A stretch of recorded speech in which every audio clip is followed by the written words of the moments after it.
በህገ መንግስቱና በፌዴራላዊ ስርዓቱ ላይ በመንግስት የቀረቡ የለውጥ አጀንዳዎችና አንድምታቸው። ሰላም ጤና ይስጥልን ውድ የኢትዮጵያ ሪፖርተር ዩቲዩብ ቻናል ቤተሰቦች፣ ወቅታዊና ፈጣን መረጃዎች እንዲደርሷችሁ የኢትዮጵያ ሪፖርተር ዩቲዩብ ቻናልን ላይክ፣ ሰብስክራይብ እና ሼር እንድታደርጉ እያስታወስን በዚህ ርዕሰ ጉዳይ ላይ ዝርዝር ትንታኔን ይዘንላችሁ ቀርበናል። ኢሊያስ ክፍሌ ነኝ። አብራችሁን ቆዩ። በህገ መንግስቱና በፌዴራላዊ ስርዓቱ ላይ በመንግስት የቀረቡ የለውጥ አጀንዳዎችና አንድምታቸው። መድረኩ የትግራይ ክልል ጊዜያዊ አስተዳደር ፕሬዝዳንት ሌተናል ጄኔራል ታደሰ ወረደን ጨምሮ የቀድሞው የጊዜያዊ አስተዳደሩ መሪና የአሁኑ የጠቅላይ ሚኒስትሩ የምስራቅ አፍሪካ ጉዳዮች አማካሪ አቶ ጌታቸው ረዳ በአንድ ላይ የታዩበት ነበር።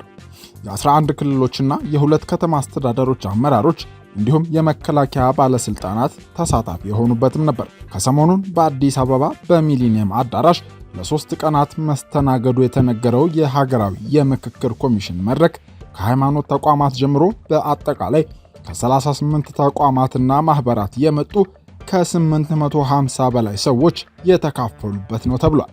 ከፖለቲካ ፓርቲዎችና ከመንግስት ባለስልጣናት የተወከሉ ተሳታፊዎች በክብ ጠረጴዛ በቡድን ተሰባስበው የአጀንዳ መለየት ስብሰባ ሲያደርጉ የታየበት መድረክ ኮሚሽኑ በመላ ሀገሪቱ ያደረገው 14ኛ የአጀንዳ ማሰባሰቢያ መድረክ ነበር ተብሏል። ከዚህ ቀደም በተለያዩ ክልሎች ከ1120 ቀበሌዎች የአጀንዳ ሰነዶችን ሲያሰባስብና በወረዳና በክልሎች ደረጃ ይህንኑ ስብሰባ ሲያካሄድ ቆይቶ አሁን ደግሞ በፌዴራል ደረጃ የባለድርሻ አካላትን አጀንዳዎችን ለማሰባሰብም ስብሰባው መካሄዱን ነው ኮሚሽኑ ያስታወቀው። የኮሚሽኑ ዋና ኮሚሽነር ፕሮፌሰር መስፍን አርአያ ስለ መድረኩ ለመንግስት መገናኛ ብዙሃን ሲያብራሩ ሌሎች የማሸነፊያ መንገዶች አንዱን ተሸናፊ ሌላውን አሸናፊ የሚያደርጉና ከዚህ ቀደምም ተከትለናቸው እንደማያዋጡ የታዩ በመሆናቸው በንግግር ሁላችንም የምናሸንፍበትን መንገድ ለማፈላለግ እየሰራን ነው ያለነው ሲሉ ተደምጧል። በዚህ ውይይት ተሳታፊዎቹ ሀገራዊ ፋይዳ ያላቸውን ለብሔራዊ መግባባት ወሳኝ ናቸው የሚሏቸውን አጀንዳዎች ለይተው እንዲያቀርቡ ይደረጋል። ስለሆነም ከመድረኩ ኢትዮጵያ ታተርፍበታለች በማለትም ፕሮፌሰር መስፍን ተናግረዋል። ዋና ኮሚሽነሩ ይህንን ቢሉም ሀገራዊ ምክክሩ ዞሮ ዞሮ በስልጣን ላይ ያለውን መንግስት አሸናፊ የሚያደርግ ውጤት ብቻ ነው የሚኖረው የሚል ትችት ከተቃዋሚዎች ሲከተለው በሰሞነኛው የምክክር መድረክ ከትግራይ ፖለቲከኞች መታደም ባለፈ በመንግስት በኩል ለምክክር ኮሚሽኑ የቀረቡ አጀንዳዎች ትልቅ ትኩረት የሳቡ ሆነዋል። በሰሞነኛው የምክክር መድረክ ከትግራይ ፖለቲከኞች መታደም ባለፈ በመንግስት በኩል ለምክክር ኮሚሽኑ የቀረቡ አጀንዳዎች ትልቅ ትኩረት የሳቡ ሆነዋል። በደቡብ ኢትዮጵያ ክልል ፕሬዝዳንት በአቶ ጥላሁን ከበደ በንባብ ለመድረኩ የቀረቡ የመንግስት አጀንዳዎች አነጋጋሪ ጉዳዮችን ያካተቱም ነበሩ። ወደ 160 አባላት ያሉት ቡድን ተዋቅሮ አጀንዳዎችን ሲለይና ሲያወያይ መሰንበቱን ጠቅሰው በስተመጨረሻ የመንግስት አጀንዳዎች ብለው የዘረዘሯቸው ነጥቦች በኢትዮጵያ ፖለቲካ ከ3 አስርት ዓመታት በላይ ሲያወዛግቡ የቆዩ ጉዳዮችንም የያዙ ነበሩ። በመንግስት በኩል ለሀገራዊ ምክክር ኮሚሽን ቢቀርቡ ተብለው የተለዩ 4 መሰረታዊ አጀንዳዎች ናቸው ሲሉ የተደመጡት አቶ ጥላሁን እነዚህንም እንደሚከተለው ዘርዝረዋል። አንደኛው ህገ መንግስት የማሻሻል ጉዳይ ሲሆን በዚህም ስር በንዑስ አጀንዳነት የሀገረ መንግስቱ ባለቤትነት ጉዳይ፣ የመንግስት የምርጫ ስርዓት፣ የፖለቲካ ውክልና ማግኘት ጥያቄ፣ የፖለቲካ ፓርቲዎችን ማስተዳደር፣ አካታችነትና አዎንታዊ እርምጃዎች፣ የግልና የቡድን መብቶች ብዝሃነትን መጠበቅ፣ የህገ መንግስት ትርጉም ስርዓት፣ የመሬትና የተፈጥሮ ሀብት አጠቃቀም፣ የፌዴራል መንግስት የሥራ ቋንቋን የተመለከቱ ጉዳዮች ተካተዋል። በሁለተኛው ስር የብሔራዊ ምልክቶች ጉዳይ ሲሆን በዚህ ስርም የሰንደቅ ዓላማ፣ የሰንደቅ ዓላማ ትርጓሜ፣ የሰንደቅ ዓላማ መገለጫዎች፣ የሰንደቅ ዓላማ አገልግሎትን የተመለከቱ ንዑስ አጀንዳዎች ይገኛሉ። ሶስተኛው ደግሞ ታሪክ፣ ትርክትና ዕርቀ ሰላምን የተመለከተ አጀንዳ ሲሆን በዚህ ስር ደግሞ የታሪክ ብያኔና የወደፊት አቅጣጫዎች፣ በትላንት ከመጋጨት ይልቅ ትላንትን በሽግግር ፍትህ፣ በይቅርታና በዕርቀ ሰላም ብሔራዊ መግባባትን በመፍጠር መሻገርን የተመለከቱ ንዑስ አጀንዳዎች ቀርበውበታል። በዚሁ ስር በጋራና አሰባሳቢ ትርክት ላይ መግባባትን መፍጠር የተመለከተ ንዑስ አጀንዳ የቀረበ ሲሆን እያጋጨን ያለው አላግባባ ያለን የነጠላ ትርክት በመሆኑ የጋራና አሰባሳቢ ትርክት መፍጠር አስፈላጊ ነው የሚል ነጥብም ተካቶበታል። በአራተኛው ነጥብ ደግሞ ብዝሃነት፣ ሀገራዊ ግንባታና የፌዴራል ስርዓቱን የተመለከተ አጀንዳ የቀረበ ሲሆን ምን አይነት ሀገራዊ ግንባታ እንከተል፣ በብሔር ማንነትና በሀገራዊ ማንነት መካከል ሚዛን መጠበቅ ያለውን አስፈላጊነት፣ ጠንካራና ቅቡልነት ያለው መንግስት መገንባት፣ ምን አይነት ፌዴራላዊ ስርዓት እንድንከተል፣ ዲሞክራሲ እንዴት እንገነባለን፣ በመጨረሻም ደግሞ አዎንታዊ የሆነ ዘላቂ ሰላም ግንባታን የተመለከቱ ንዑስ አጀንዳዎች በአራተኛው ነጥብ ስር ቀርበዋል በማለት የመንግስትን አጀንዳዎች በዝርዝር ቀርበዋል። እነዚህ የመንግስት የምክክር አጀንዳ ነጥቦች ደግሞ በሁሉም ዘንድ ቅቡልነት አግኝተው በስተመጨረሻ በሀገራዊ ምክክሩ አልፈው ለመንግስት ውሳኔ በምክረ ሐሳብነትም ቀርበው ወይም በህዝብ ውሳኔ ወደ ተግባር የሚለወጡ ከሆነ የሀገሪቱን ሁለንተናዊ የፖለቲካ ስርዓትና አገራዊ ማንነት ጭምር የሚቀይሩ መሆናቸው ተጠቅሷል። መንግስት ከዚህ ቀደም ህገ መንግስቱን ሊያሻሽል ነው፣ ፌዴራላዊ ስርዓቱንም ለመቀየር ይፈልጋል፣ እንዲሁም ከፓርላሜንታዊ ወደ ፕሬዝዳንታዊ የመንግስት ስርዓት እንዲቀየር እየሰራ ነው ሲባል ቢቆይም እስከ ሰሞነኛው የሀገራዊ ምክክር ኮሚሽን መድረክ ድረስ ግን በግልጽ የወጣ የመንግስት አጀንዳ አልነበረም። ከዚህ ቀደም ጠቅላይ ሚኒስትር አብይ አህመድ ለአንድ ወገን ወይም ክልል ፍላጎት ተብሎ ህገ መንግስቱ ወደ ማሻሻል እንደማይገባ በመናገራቸው ምክንያት ስርዓተ መንግስቱ ላይ የቅርጽ ለውጥ የሚያስከትሉ ግዙፍ ጉዳዮችን ለማሻሻል መንግስታቸው አይሞክርም የሚል ድምዳሜም ሲሰጥ ነበር። መንግስታቸው ወደ ስልጣን ሲወጣ ከህገ መንግስት ጀምሮ ለማሻሻል ለውይይት የማይቀርብ አጀንዳ እንደማይኖር ሲገለጽ ቢቆይም በሂደት ግን ፌዴራላዊ ስርዓቱን ሊያፈርስና ህገ መንግስቱን ሊቀድ እየተንቀሳቀሰ ነው የሚል ውንጀላ ከመንግስት ከወጡና ከሌሎች ተቃዋሚ ኃይሎች ሲቀርብበት ይሰማል። ይህንን ተከትሎ በእነዚህ የፖለቲካ ስርዓቱ ለውጥ በሚያመጡ ጉዳዮች ላይ መንግስት ከአስተያየት መቆጠቡ ደግሞ ጉዳዩን ትቶታል የሚል ግምት ሲያሰጠውም ቆይቶ ነበር። ሆኖም ከሰሞኑ እነዚህን ስር ነቀል የሆኑ አጀንዳዎች መንግስት ለሀገራዊ ምክክር ኮሚሽኑ ማቅረቡ ህገ መንግስቱንም ሆነ ፌዴራላዊ ስርዓቱን በተመለከተ የለውጥ ፍላጎት አለው የሚለውን ግምት በተጨባጭ ያረጋገጠ ሆኗል። ይሁን እንጂ የፌዴራል ስርዓቱም ሆነ ህገ መንግስቱን የመቀየሩ ሐሳብ አስፈላጊና አንገብጋቢ ጉዳይ ነው ወይ ከሚለው ጀምሮ እነዚህ ለውጦች ቢደረጉ መለወጣቸው ሊኖረው የሚችለውን አንድምታ የተመለከቱ ብዙ ጉዳዮች መወያያ የሆኑ ነው። ሪፖርተር ሐሳባቸውን የጠየቃቸው ሁለት የህግ ባለሙያዎችም ቢሆኑ የመንግስትን የምክክር አጀንዳዎች የገዘፈ ፖለቲካዊ ውጤት ሊኖራቸው የሚችሉ መሰረታዊ ጉዳዮች ሆነው እንዳገኟቸው ተናግረዋል። የመጀመሪያው አስተያየት ሰጪ የህግ ባለሙያው አምደ ሚካኤል አድማሱ የመንግስት አጀንዳዎች ጉልህ የፖለቲካ ስርዓት ለውጥ ሊፈጥሩ የሚችሉ መሆናቸውን በሰፊው አብራርተዋል። ህገ መንግስቱ መሻሻሉና ፌዴራላዊ ስርዓቱ መቀየሩ የሀገሪቱን የፖለቲካ አውድ እንደሚቀይረው ይጠበቃል። ለምሳሌ ከፓርላሜንታዊ ወደ ፕሬዝዳንታዊ የመንግስት ስርዓትን የሚቀይረው ሐሳብ ተቀባይነት አግኝቶ ቢጸድቅ በሀገሪቱ ፖለቲካዊ ስርዓት ላይ ትልቅ ለውጥ ማምጣቱ ይጠበቃል። በእኔ ግምት ህገ መንግስቱ በራሱ ጥብቅ የማሻሻያ ድንጋጌ ያለው በመሆኑ ማሻሻያ ለማድረግ በሀገራዊ ምክክር በኩል ውይይትና መግባባትን በሚፈጥር መንገድ ቢደረግ የተሻለ ሊሆን ይችላል ተብሎ ታምኑበት እንዲህ ያሉ ጠንካራ አጀንዳዎች እየቀረቡ ይመስለኛል። ህገ መንግስት ከማሻሻል አንጻር ብዙ የተሄደበት ርቀት ከዚህ ቀደም የለም። ኢህአዴግ በነበረ ጊዜ ህገ መንግስቱን የማይነካ ጉዳይ የማድረግ ዝንባሌ ይታይ ነበር።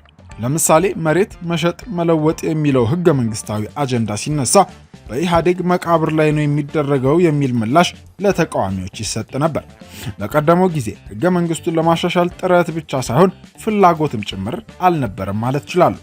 ፍላጎት ቢኖር ራሱ በህገ መንግስቱ ከአንቀጽ 104 ጀምሮ ስለ ህገ መንግስት ማሻሻያ ሐሳብ ማቅረብ፣ ማሻሻያ ማድረግና ተያያዥ ድንጋጌዎች የሰፈሩ ሲሆን እነዚህ ድንጋጌዎች ደግሞ መላወሻ የሚያሳጡ አስገራሚ ድንጋጌዎች ናቸው። በተለይም አንዳንዶቹ የሁሉንም ክልሎች 2/3 ድምፅ የሚፈልጉ ናቸው። የአንድ ክልል 2/3 ድምፅ ከጎደለ የማሻሻያ እቅዱ አይሰራም። ህገ መንግስቱን ለማሻሻልም ፍጹም የማይቻል ድንጋጌዎች የተቀመጡበት ነው ሲሉ የህግ ባለሙያው ተናግረዋል። ለምሳሌም የአስቸኳይ ጊዜ አዋጅ ሲታወጅ ሁሉም መብቶች ማለትም የዜጎች በህይወት የመኖር ጭምር ሊታጣ ይችላል። ይሁን እንጂ በአስቸኳይ ጊዜ አዋጅ መታወጁ ወቅት ግን ፌዴራላዊ ስርዓቱን የተመለከተውና በአንቀጽ 39 የተቀመጠውን የራስን ዕድል በራስ የመወሰን መብት እስከ መገንጠል የሚለው ድንጋጌ የማይጣሱ መሆናቸውን ህገ መንግስቱ ደንግጓል። ይህ በጣም አስገራሚ ድንጋጌ ነው። ስለዚህም ይህንን ስርዓት ለማሻሻል ጥረት መጀመሩ እንደ ህግ ባለሙያ የሚደገፍ ነው ላሉ በማለት መንግስት ያቀረባቸውን አጀንዳዎች ደፈር ያሉ መሆናቸውን አስረድተዋል። ሌላኛው አስተያየት ሰጪ የህግ ባለሙያው አቶ ዮሐንስ ወልደ ገብርኤልም የመንግስት አጀንዳዎች የሚደግፍ አስተያየት ነው የሰጡት። አጀንዳዎቹ የብሔር ፖለቲካ ከፈጠረው ቀውስና የሀገር ህልውና እየገጠመው ካለው አደጋ ጋር በተነጻጻሪነት መታየት እንደሚኖርባቸውም ባለሙያው በሰፊው አብራርተዋል። መንግስት ባለፉት 7 ዓመታት ህገ መንግስቱና የፖለቲካ ስርዓቱ የፈጠራቸውን አንዳንድ ክፍተቶች ለመድፈን ጥረት ሲያደርግ ቢቆይም ነገር ግን እነዚህ እርምጃዎች ደግሞ ህገ መንግስታዊ ድጋፍ አልነበራቸውም። ለምሳሌ መታወቂያ ካርድ ላይ የብሔር ማንነት መገለጽ አለበት ተብሎ በአዋጅ የተደነገገውን አሰራር ለግለሰቦቹ ምርጫ ሊተው ይገባል ብሎ ሙከራ አድርጎ ነበር። ህገ መንግስቱ የብሔር ብሔረሰቦች ህገ መንግስት ነው የሚሉት ቢኖሩም ነገር ግን ሁሉም ብሔረሰቦች ስለመሰረቱት ሀገረ መንግስት ወይም ናሽን ስቴት አይደለም ህገ መንግስቱ የሚያወራው፣ ሙሉ ለሙሉ ስለ ብሔር ነው የሚተርከው ያሉት አቶ ዮሐንስ በአንድ አገር ጥላ ለመኖር ሀገራዊ ስሜትና ሀገራዊ መግባባት መፍጠር ያለው ወሳኝ ጠቀሜታንም ለማጉላት ሞክረዋል። ኢትዮጵያ የምትከተለው ብሔርና ቋንቋ ተኮር ፌዴራላዊ የፖለቲካ ስርዓት ሀገሪቱ አሁን ለገባችበት ቀውስ ዳርጓታል የሚሉ ወገኖች በርካታ ናቸው። ስርዓቱን ለተከተለው አገዛዝ ሀገሪቱን ከፋፍሎ ለመግዛት አመቺ እንዲሆን ታስቦ የተተከለ ስርዓት ነው ከሚሉ ጀምሮ በዜጎችና በማህበረሰቦች መካከል የቅራኔና የቁርሾ ፖለቲካን በመጥመቅ በአጠቃላይ የሀገሪቱን አንድነትና ህልውና ለአደጋ ያጋለጠ ስርዓት ነው የሚሉ ብዙዎች ናቸው።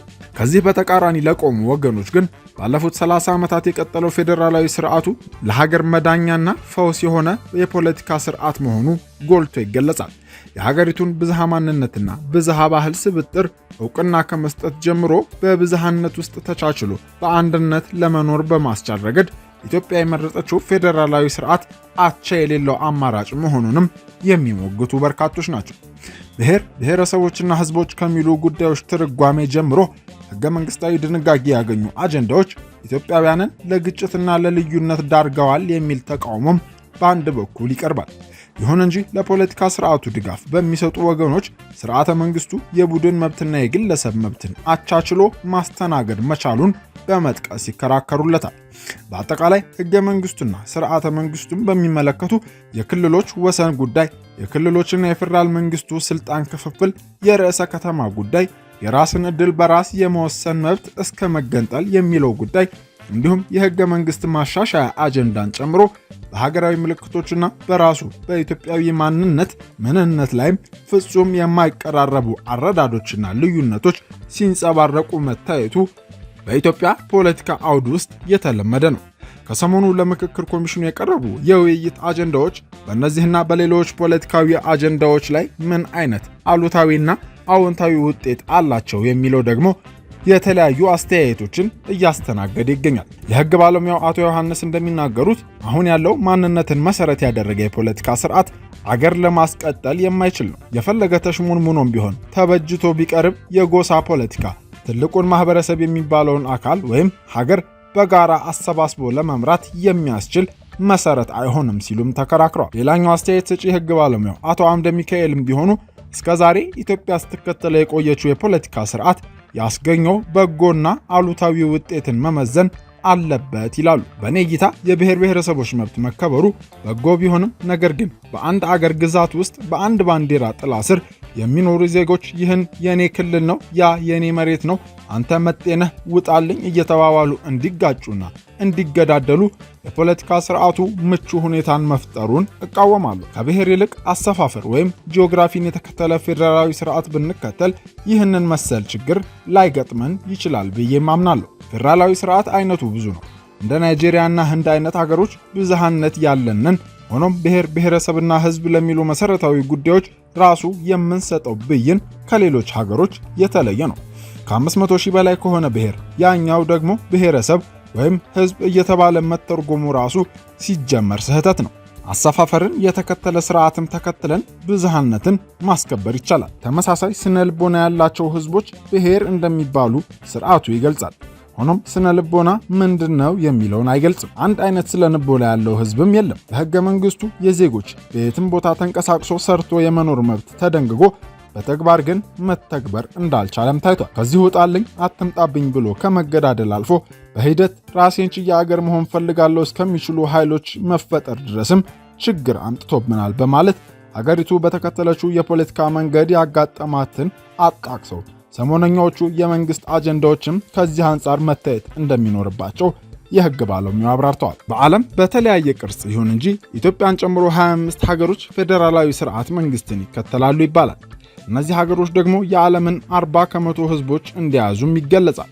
ፌዴራላዊ አወቃቀርን፣ ብዝሃነትን ለማስተናገድ ያልተማከለ አስተዳደርን እውን ለማድረግ የተሻለ አማራጭ መሆኑም ይነገራል። በሂደት የመጣውን የመንግስት ለውጥ ተከትሎ ብዙ አይነት ቀውስ በሀገሪቱ ሲስተናገድ የቆየ ሲሆን ይህም የፖለቲካ ስርዓቱ ለውጥ ተደርጎ ሲቀርብ ይታያል። በአንድ ወቅት አንድ የህግ ባለሙያ ኢትዮጵያ ሌላ አይነት የመንግስት አወቃቀር የነበራት ቢሆን ኖሮ ወደ ግጭትና ቀውስ ላትገባ ትችል ነበር ወይ ሲሉ እንደጠየቁት ሁሉ ህገ መንግስቱንም ሆነ መንግስታዊ ስርዓቱን በሀገሪቱ እየተከሰተ ካለው ቀውስ ጋር ማገናኘት ተገቢ አለመሆኑን የሚሞግቱ ወገኖችም ጥቂት አይደሉም።